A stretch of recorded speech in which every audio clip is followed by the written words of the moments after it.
जय हिंद दोस्तों। आप सभी दोस्तों का मेरे YouTube चैनल पर हार्दिक स्वागत है। आज 2-3 दिन के बाद मैं आपके सामने फिर पेश हुआ हूं, क्योंकि कुछ चीज ऐसी हुई है जिसमें खुशी भी है और थोड़ा दुख भी है। दुख ये है कि कुंभ मेले के अंदर प्रयागराज में 2 बार आग लग चुकी है, जिसमें काफी नुकसान हुआ है। हालांकि जान का नुकसान नहीं हुआ, माल का ही नुकसान हुआ है। और सबसे बड़ी जो दुर्घटना हुई है वो भगदड़ से हुई है, और 2 बार ये भगदड़ हो चुकी है। भगदड़ एक ऐसी भगदड़ है जिसमें हजारों के हिसाब से घायल हुए हैं और कई उनकी असमय मृत्यु हुई है। सरकारी आंकड़ा तो कुछ और कहता है, लेकिन वास्तविकता जो है वो कहीं ऊपर है। इन आंकड़ों को छिपाया जा रहा है। सरकार जनता को सही आंकड़े सामने नहीं दे रही है, और मीडिया भी इस चीज को सरकार के आदेश के हिसाब से ही काम कर रहा है।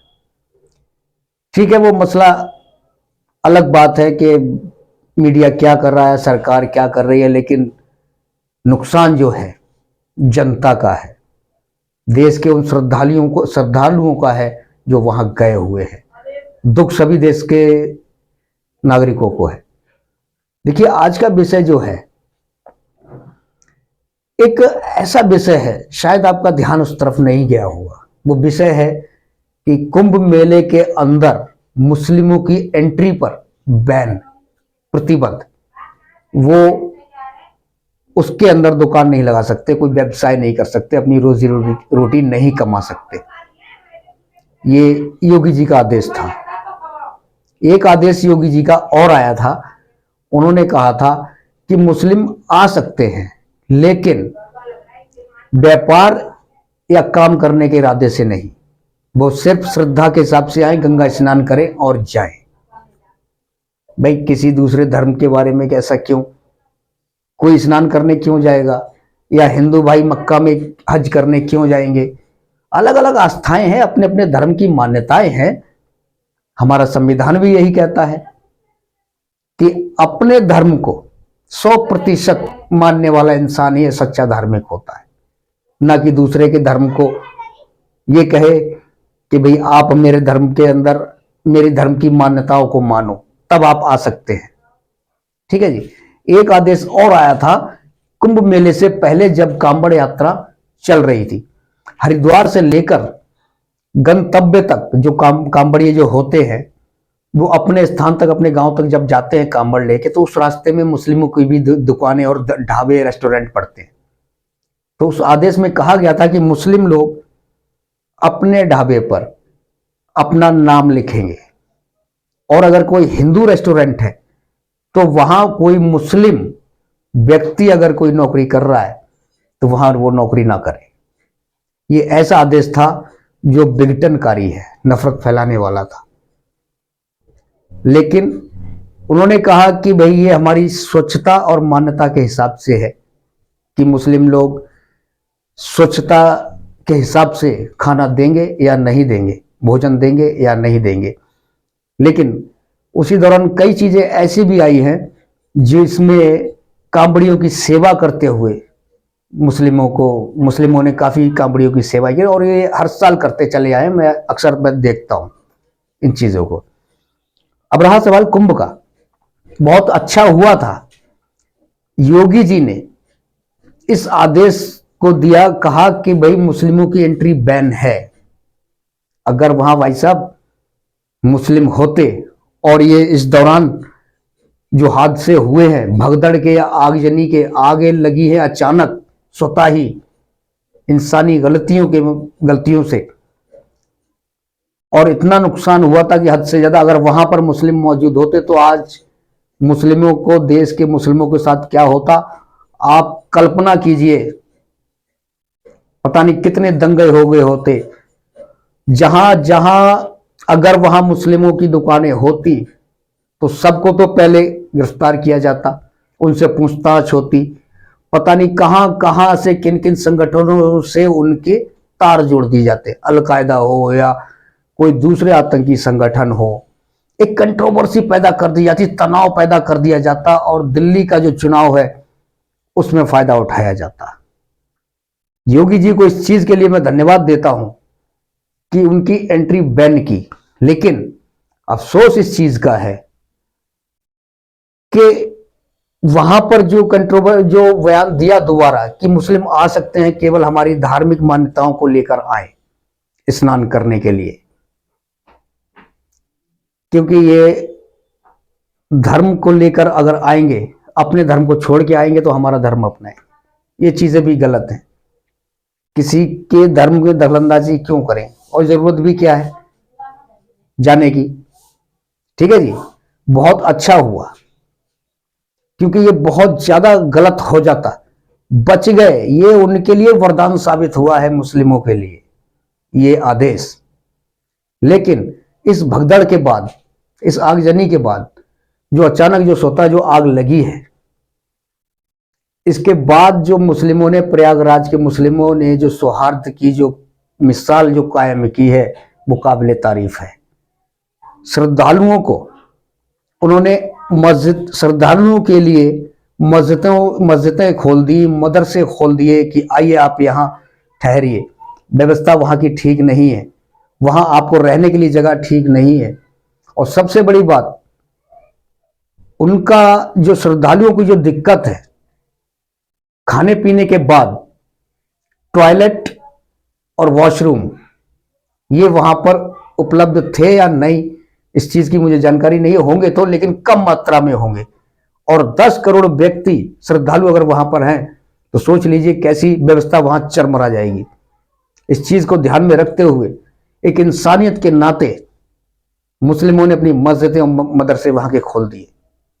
वही मदरसे हैं, वही मस्जिदें हैं जब कभी राजनीति की, जो राजनीतिक दलों की जो रैलियां निकलती हैं, मस्जिदों के सामने हुड़दंग मचाया जाता है, मस्जिदों के और मदरसों के ऊपर से झंडे उतार के दूसरे धर्म के झंडे लगाए जाते हैं। ये वही मस्जिदें हैं, वहीं से ये सौहार्द का पैगाम दिया है, वहीं से एकता का पैगाम दिया गया है।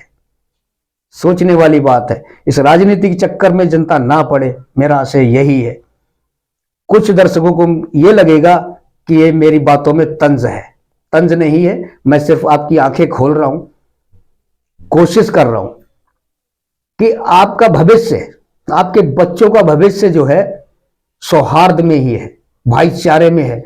इस राजनीतिक चक्कर में अगर कोई व्यक्ति पड़ेगा तो देश का माहौल बिगड़ेगा, सौहार्द बिगड़ेगा और बच्चों का भविष्य चौपट होगा। ये राजनीतिक दल अपने फायदे के लिए जनता को पता नहीं किस किस मोड़ से, पता नहीं किस किस रास्ते से, कैसे कैसे कांटों भरे रास्तों से गुजारने के लिए मजबूर कर देते हैं। और उनके खुद के बच्चे बड़े ऐश की जिंदगी गुजारते हैं और विदेशों में पढ़ाई कर रहे हैं, यहां तक कि बड़ी बड़ी पोस्टों पे बैठे हुए हैं। आम आदमी जो रैलियों में जाते हैं, उनसे पूछिए उनके बच्चे कहां हैं, उनका भविष्य क्या है। वही जिंदाबाद जिंदाबाद जिंदाबाद करते रहेंगे सारी जिंदगी, कुछ नहीं मिलने वाला। आप लोगों से, सभी से, देशवासियों से मेरी अपील है कि सौहार्द बनाए रखिए। मस्जिद हो या मंदिर हो, सब अपनी अपनी जगह पे एक अच्छी वैल्यू है, अपनी अपनी धार्मिक मान्यताओं के हिसाब से। धर्म, कोई किसी भी धर्म के ग्रंथ को आप उठा के देख लीजिए, कहीं पर भी अगर ये लिखा हुआ मिल जाए कि हमारा धर्म या दूसरा धर्म या आपका धर्म किसी दूसरे समुदाय का धर्म अगर नफरत फैलाता हो, किसी भी, कोई भी ग्रंथ ऐसा मुझे दिखा दीजिए। सब में यही लिखा है कि इंसानियत, मानव सेवा और दूसरे धर्मों का सम्मान। लेकिन राजनीति पता नहीं किस रास्ते पर लेके जा रही है। वो सिर्फ अपना स्वार्थ देखते हैं और जनता का हाल चाहे जो मर्जी हो जाए। वो सब कुछ वहां कुंभ मेले में दिखाई दे रहा है, कैसी बद इंतजामी है। सैकड़ों लोग घायल हुए हैं, सैकड़ों के हिसाब से जो मृत्यु हुई है दुखद है। कोई खो गए हैं, आज तक नहीं मिले। इतनी भीड़ है, व्यवस्था ठीक नहीं है। अब क्या करेगी ये राजनीति जो है ना, बड़ी गंदी चीज है। इनके चक्कर में आप ना पड़े तो अच्छा है। कुछ संतों का बयान आया था जो वहां आकस्मिक अचानक जो मौत हुई है, वो मोक्ष को प्राप्त हो गए। क्या वो संत अपने परिवार को वहां भेजेंगे? जाओ जी जाओ, मोक्ष प्राप्त कर लो जाके? नहीं ना, वो खुद नहीं जाएंगे। अगर वो चाहते तो खुद गंगा मैया में डुबकी लगा लें, तो कहते हैं कि हाँ हम मोक्ष प्राप्त कर रहे हैं। इससे अच्छा मौका और कौन सा होगा? कुंभ 144 साल के बाद आया मौका। उन संतों से मेरी अपील है, वो समय दोबारा उनको नहीं मिलेगा। ये मौका है मोक्ष प्राप्त करने का। जनता को मत भेजिए, पहले आप जाइए। ये मौका सबसे पहले आप हत्या लो, ऐसे जैसे कोई चीज आपको सामने दोबारा नहीं आने वाली है। और ये सच है, कुंभ का मेला दोबारा इतने इस शुभ मुहूर्त में दोबारा आपको नहीं मिलेगा आपके जीवन में। उन संतों के लिए मैं कह रहा हूं जो कह रहे हैं जनता को कि मोक्ष को प्राप्त हो गए। बद इंतजामी आपकी, और जनता अगर मरती है तो वो मोक्ष को प्राप्त हो गए, एक अच्छी जगह पहुंच गए, है ना। बद इंतजामी को आप मोक्ष का नाम दे के जनता को गुमराह कर रहे हैं। इसी के साथ मेरा अगर ये वीडियो आपको अच्छा लगा हो, प्लीज सब्सक्राइब कीजिए, लाइक कीजिए, बेल आइकन को दबाना ना भूलें। एक साथ एक अपील मेरी और है, वो ये है कि ये मेरा वीडियो किसी को बांटने के लिए, किसी से नफरत करने के लिए, या किसी को तंज करने के लिए बिल्कुल नहीं है। मैं सिर्फ चाहता हूं कि आप अपने दिमाग से सोचिए, देखिए और आंखें खोलिए कि आपका भविष्य, आपके बच्चों का भविष्य किधर जा रहा है। जय हिंद।